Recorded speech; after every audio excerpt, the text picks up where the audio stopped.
Magandang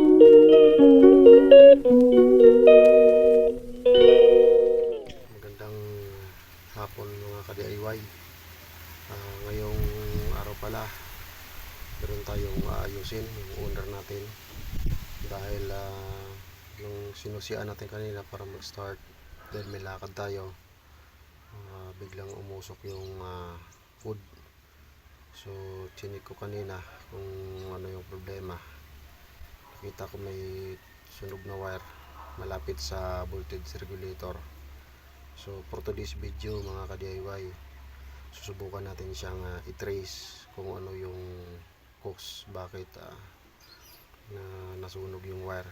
Tingnan natin kung possible na may short circuit o may problema sa alternator o sa regulator mismo. So mga ka-DIY, samahan nyo ako para sa gagawin nating sa ating owner ngayong araw na ito. So let's go. So ito mga ka-DIY, yung nasunog na wire. Ayan, nabalatan siya, natunaw, umusok kanina, mabaho.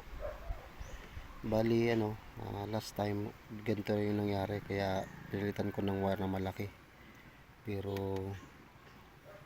nasunog pa rin natunaw pa rin, nabalatan. Tuloy hanggang dito yan. Ayan, nilagyan ko na ng electrical tape para hindi na mag ground sa body. Chinik ko na rin itong voltage regulator, walang sunog sa loob.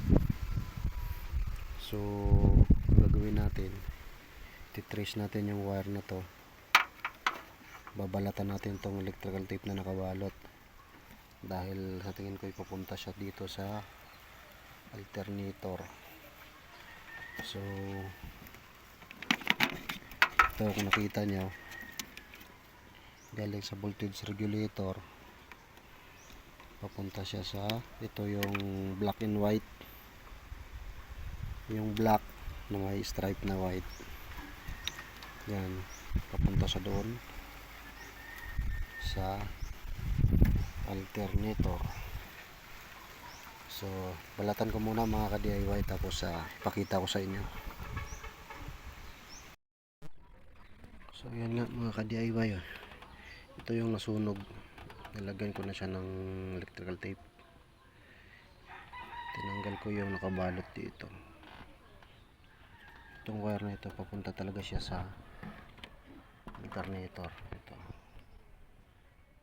So bala kong ibaba yung alternator, tapos linisin na naman natin siya.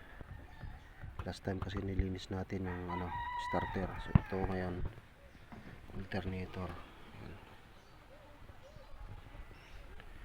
Sige mga ka-DIY, at aking ibababa yung alternator para malaman natin kung anong problema sa loob. So ito na mga ka-DIY, naibaba na natin yung alternator. Dalawang nut lang para maibaba ito. Ito yung mahaba, tsaka itong sa taas. So yung may sunog kanina, ito yun, connection na to, ground siya, ground. Diyan siya nagsisimulang uminit at natutunaw yung wire at umuusok kapag mag-i-start. So simulan natin paglinis nito. Hindi ka rin pala maliligaw dito dahil may failed. Kasi itong isa yung sa neutral, yung sa battery, tsaka yung sa ground. So bago mabuksan itong loob, ito, tatlong Phillips screw tatanggalin para ma-open ang loob. So sige, simulan natin magbaklas, tapos linisin natin ang gasolina. Tingnan na rin natin yung carbon niya kung mahaba pa, tsaka yung diode niya titingnan natin.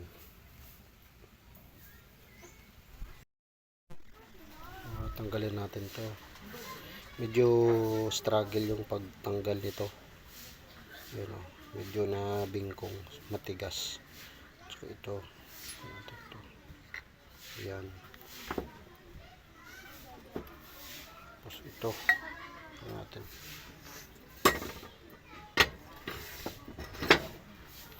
Tapos ito matigas din tanggalin to, kaya ano ko, sininsil ko, natagalan ako. Yung isa sininsil ko. Dito walang problema, malambot lang. Ano kasi kalawang na, kaya matigas. So ito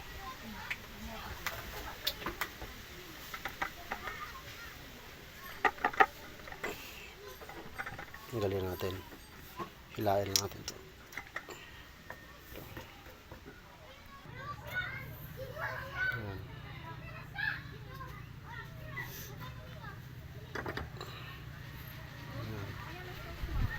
Linisin na natin to. Ayan. Tanggalin natin to.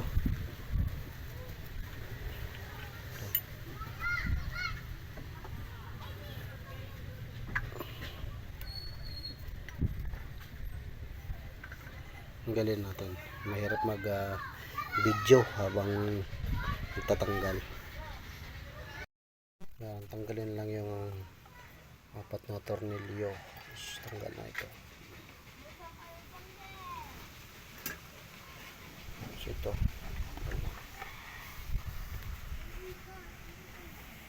Yan. Hugot sa likod.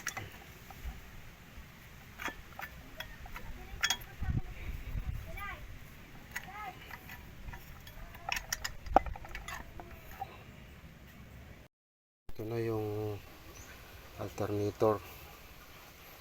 Baklas na natin siya. Yung kung nakikita nyo, yung may mga puti na yan, yan yung mga diode. Yan, 6. Ito yung isa yung may sira. Ito yung diode nito. Yan, wala na, nabunot na. Ito na siya, wala na connection, nabunot na siya doon sa positive side. Dito sa positive side tong tatlo, ito sa negative side. So ang gawin natin, palitan natin ng diode. 6 ng papalit natin para siguradong bago lahat. Babaklasin lang natin to. Positive side ito yung sa battery, tsaka sa neutral. Ito sa negative to sa field, tsaka sa earth ground. So itong sa positive side yung may problema ng diode. Sa negative, buo pa naman siya. Dito lang may problema. So ang gagawin ko, palitan ko na yung 6 para pareho silang bago. Kasi pag nakabit natin yung ito lang yung palitan natin, tapos ito hindi, baka bumigay naman to. So para pareho ng bago, palitan na lang natin. Ito siya, nakabaon. Nakabili na ako ng ng diode. Ipakita ko sa inyo. So ito yung nabili natin na diode. Bili ko nung isang araw.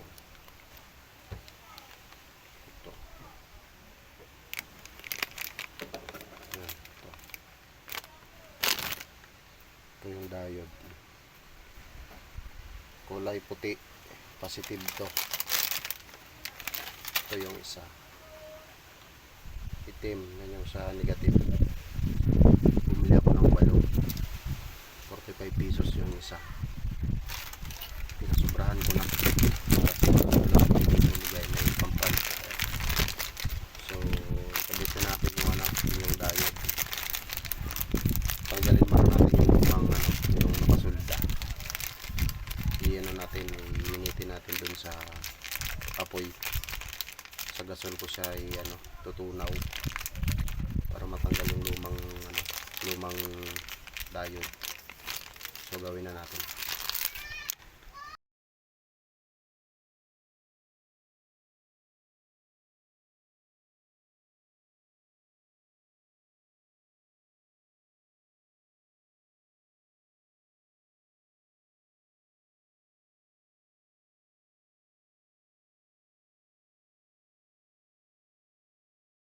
Yan, ito na yung alternator. Pinalitan na natin siya ng 6 na diode. Yan, makikita nyo. Yan, nasulda na natin yung 6 na diode. Yan. So, i-assemble natin siya. Hindi ko na napakita sa inyo yung kung paano i-tanim yung diode kasi nga ginamit ko, walang magbibideo sa atin, nilagay ko siya doon sa kalan ko siya ginawa, kalan ko sinunog. So ikabit na natin siya. So ito na lahat, nalinis na natin siya, nagrasahan, nilihan na rin natin to yung kanyang yung kinakabitan ng pinagkukonektahan ng carbon brush. Lagyan na natin, may grasa na rin to. Ayan.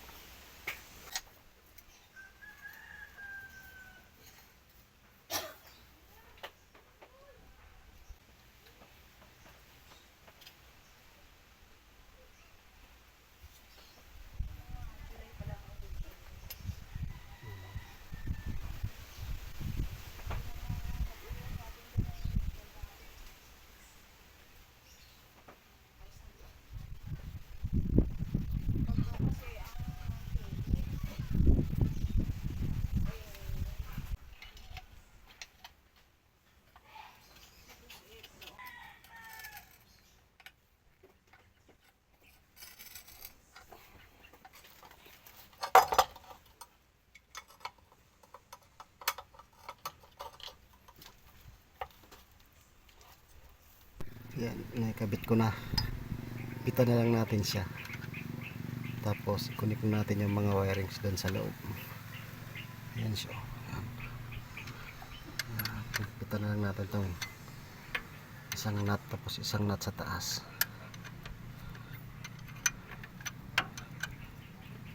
Medyo mahirap lang ilagay yung nut kapag nag-iisa ka kasi mahaba yung nut na yan, tagusan, pero kaya naman.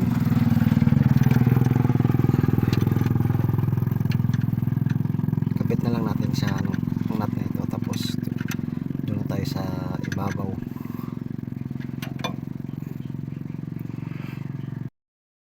Yan na mga ka-DIY, nakikabit na natin yung alternator. Palitan natin ng diode, na-connectan na rin natin tong cable nya. Yan. Yan, ito nakalagay itong,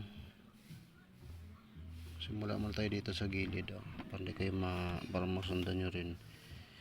Ito ignition, itong kabilang side last sa baba 1, 2, 3, yan yung battery. Ipagsama na yan. Yan, nakita nyo, magkasama sila. Ito yan, pamputang ignition yan. Tapos itong malaki yung ground, tapos itong sa gitna sa taas yan yung neutral, nakakonect sa neutral to. Yan, neutral. Ito neutral. Yung sa dulo field, yung may blue white. Pangatlo sa taas 1, 2, 3 field yan, connect siya sa field ng alternator. Yung sa baba ground, earth ground, nakakonect siya doon sa earth ng alternator. Ito sa lamp yan, indicator lamp. Pag susi mo naka-on, pero pag nag-start na yung makina, namamatay. Yan yung sa lamp. So yan, pupuntang lamp doon sa dashboard. So i-ano ko na lang to, i-flash ko pala sa screen yung connection nito para makita nyo rin, masundan nyo ng malinaw. Tapos ito, babalutan ko na to ng electrical tape, tapos testingan na natin kung nasusunog pa ba ang wirings ng EBR voltage regulator. So itipan ko muna siya.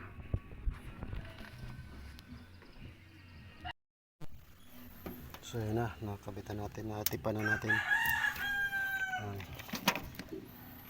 Kabit na rin natin yung socket, pati yung battery nakakonect na. Yan. Okay na yun siya. Start na natin.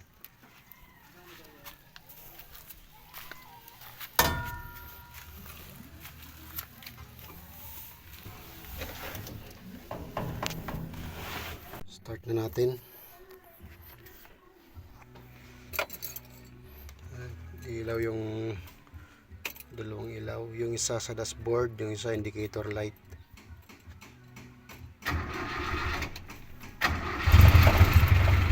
Yun, namamatay yun kasi indicator light ng yan sa alternator. Ibig sabihin nagcha-charge na siya. Sabihin goods yung alternator natin, kaya namatay siya.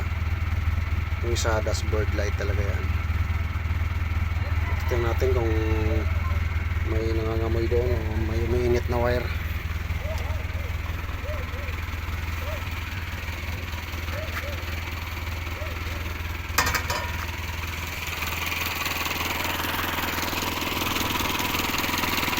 Wala na, hindi na mainit.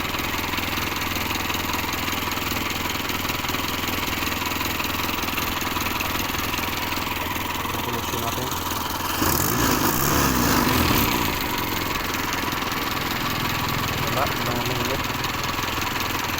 Oops. Yun nga mga ka-DIY, ayos na. Wala nang problema, hindi na nasusunog yung wire dun sa EBR nya, sa voltage regulator.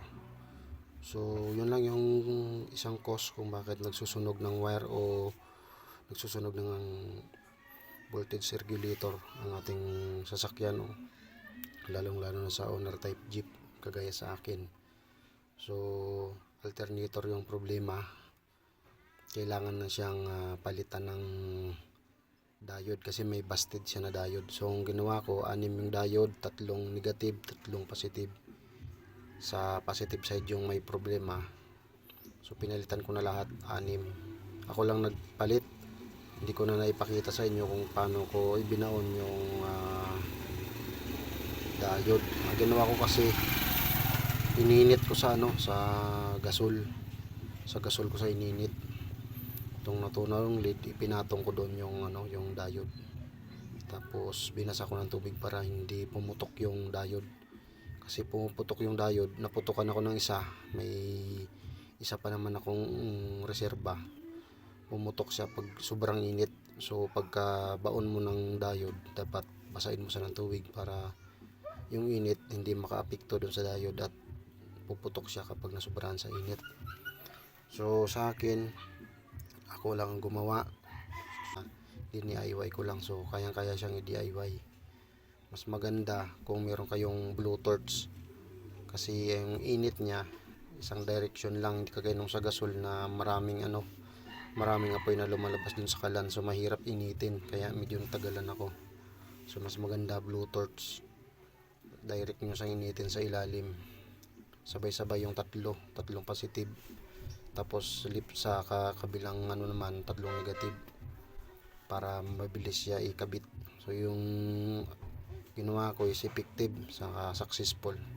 So yun lang mga ka-DIY, kung may natutunan kayo, I-subscribe naman sa munting kong channel at gagawa pa ako ng maraming video para sa inyo, especially sa owner. So yun lang, magandang umaga sa ating lahat.